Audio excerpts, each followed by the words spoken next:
A year ago, I decided to run a series of stocks to buy now videos. At the beginning of every month, I gave you stocks to buy now selections for the following month. Today, it is time to summarize this experiment.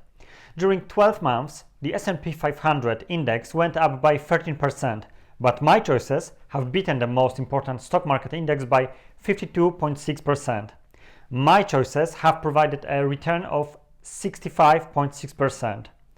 September brought us a correction on the stock markets. What is not surprising, the companies which appreciated the most have now given back the most. Still, as you can see from this table, it is a much better strategy to focus on winners. Today, I will tell you about the changes to the Stocks to Buy series, and I will present you 3 high-growth companies worth looking at. This series, which I ran the whole year, showed the success of this approach. As you can see, you can choose the best companies and just let them multiply your wealth. Here you can see the change of capital if the initial investment was $10,000. My stocks to buy choices delivered 65.6% gains during the last 12 months. It is definitely more than I expected when I started this series about stocks to buy now. This portfolio did not require constant changes. The majority of companies have been there throughout the whole series. Preparing materials about the same companies was not an easy task for me, and that is why I decided to make changes to this series. I will still run this portfolio of stocks to buy now, but not here. Check the link below and in the description of this video. So what is going to be the content of Stocks to Buy series now on this YouTube channel? I will be showing you interesting companies which are on my observation list, or I plan to buy them soon. Such an approach will also allow me to do more research, which is useful for my investing. Each month I will show you analysis of 2 or 3 companies I have on my radar and I might potentially buy. So this month I will show you 3 companies which I observe closely as potential buys during this month. The first and second companies are companies which seem to be very different. One is a US technology giant. The second company operates in Southeast Asia. First one is already a giant in terms of size, and the second is still in its infancy. But there are points which make these companies similar. Both companies operate in the e-commerce segment and are the leaders of their respective markets. But that is not the last similarity. I will talk about Amazon, and I guess you know a lot about this company. Amazon is the leader in terms of global e-commerce, but also in cloud computing with its Amazon Web Services offering. As the companies move to the cloud, the second area of Amazon's business will continue to grow. Amazon Web Service is generating only 12% of Amazon's revenue, but it generates the majority of its income. The reason for that is its high margin on the cloud computing segment. E-commerce is a cost-heavy part of Amazon's business, but each year it is bringing more and more net cash. As you can see from this chart, Amazon, despite its size, is growing very quickly. The revenue growth during the last 5 years is between 20 and 40%. The latest quarter showed an acceleration of the growth of Amazon, which is the effect of the lockdown. Because of staying indoors, many people tried shopping online for the first time. Amazon was benefiting from this situation. Amazon is the company I always considered too expensive. That was my mistake. According to the analyst's prediction, the high growth of Amazon is to stay with us for longer. What about earnings? That is what should drive the growth of the share price, right? Well, the expectations for the growth of net income are also very high. Expected earnings in 2021 are to be around 40% higher than the same metric for 2020. If you like such growth, smash the like button for the YouTube algorithm. It will help this channel to grow and you will get this like from me. What about the negative side of investing in Amazon stock? First is its valuation, which seems to be crazy high. The current PE ratio is equal to 116. Yes, it is high PE ratio, but look at the growth of this company. If the analysts are right, the PE ratio should go down to 58 next year, which is still very high, but taking into account the pace of growth of the company and its dominance in e-commerce in North America and Europe, you might consider buying shares of Amazon for the long term. There are also risks in terms of regulation. The company, however, is fighting back, or at least taking actions to improve its image. The company has raised its minimum wage, changed a pricing policy for merchants, and scaled back some of its most aggressive promotional tactics. Okay, let's move to the second company, which I will talk about today. I invested in some Chinese companies, which give me exposure to the growth of the Asian countries. But there is another company which is very well positioned to benefit from growth in countries of Southeast Asia: Indonesia, Vietnam, Thailand, the Philippines, Malaysia, Singapore, and Taiwan. So let's see what e-commerce platforms dominate in Southeast Asia. The two platforms which are present at the top positions in all these countries are Lazada and Shopee. Alibaba Group owns Lazada. Shopee's parent company is Sea Limited.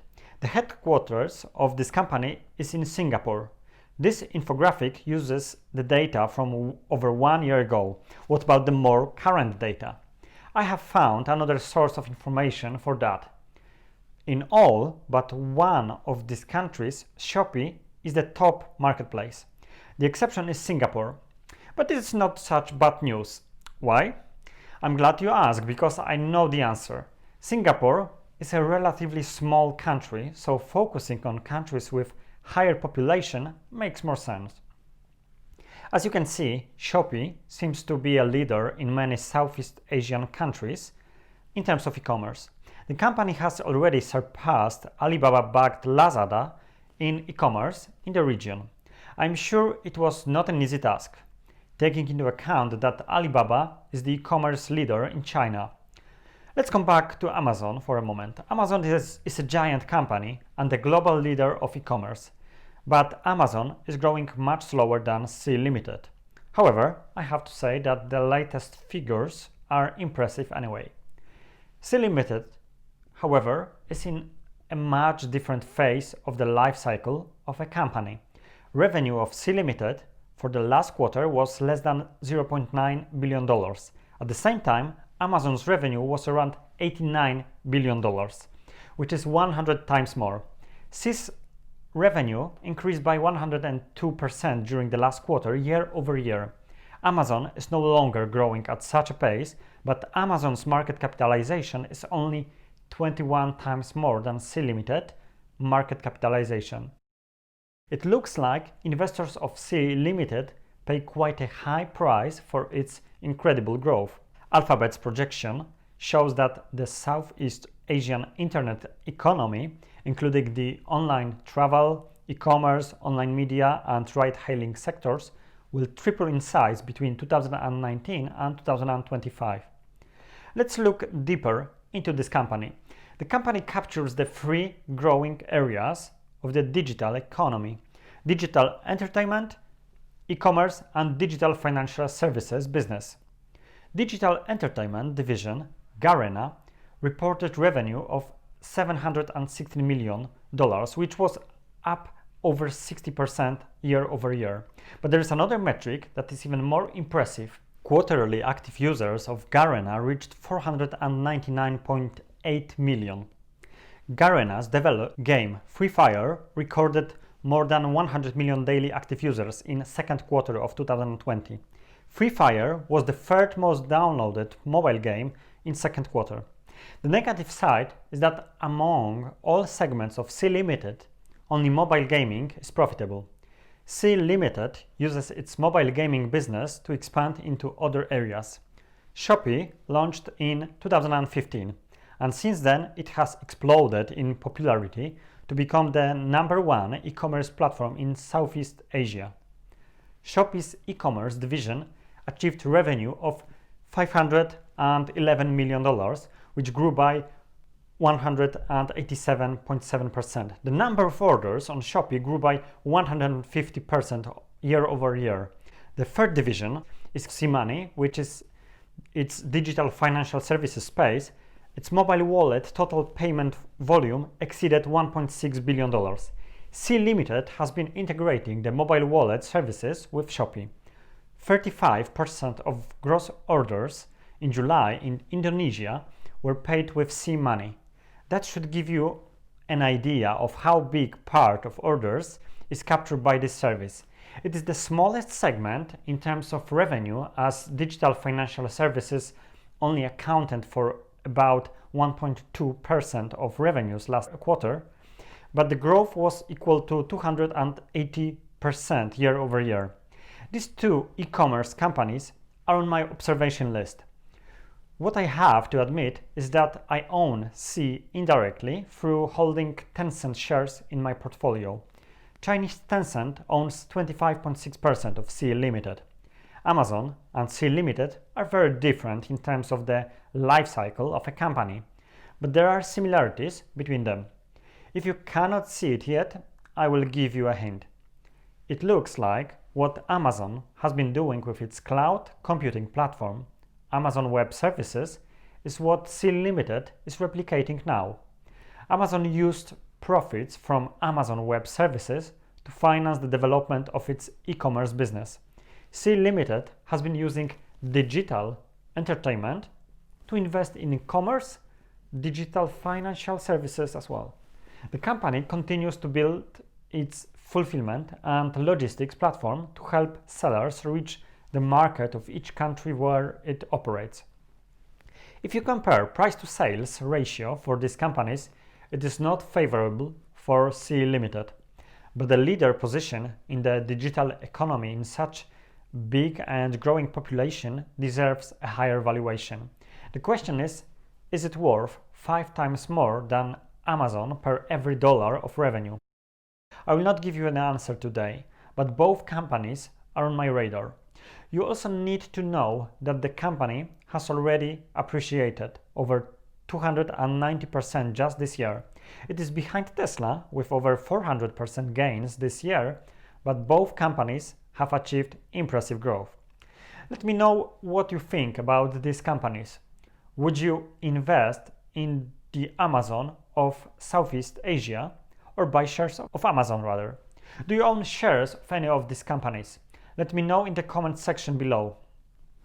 Tesla announced its production and deliveries numbers for third quarter of 2020. So what do we know from it? Tesla produced 145,000 vehicles. Around 17,000 were Model S or Model X. 128,000 were Model 3s or Model Ys. In terms of deliveries of vehicles, this number reached 139,000 cars. The previous record for deliveries was 111,000 vehicles in fourth quarter 2019. Demand is growing for Tesla cars, and that is very positive information.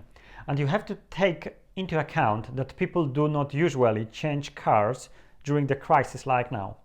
Other car companies are experiencing a decline in their sales numbers, and at the same time, Tesla is selling more and more each quarter.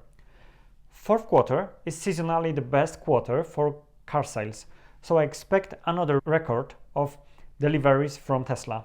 Tesla production capacities are going to increase in the following years, so we can expect around 2 million Tesla cars being produced annually when 4 factories are fully operational. These factories are Fremont in California, Shanghai in China, Berlin in Europe, and the one in Austin, Texas. I'm very optimistic about the future of Tesla in the long term, and if any significant correction happens, I will be looking at adding more Tesla shares for the long term. You are awesome that you watched this video till the end. I have something extra for you.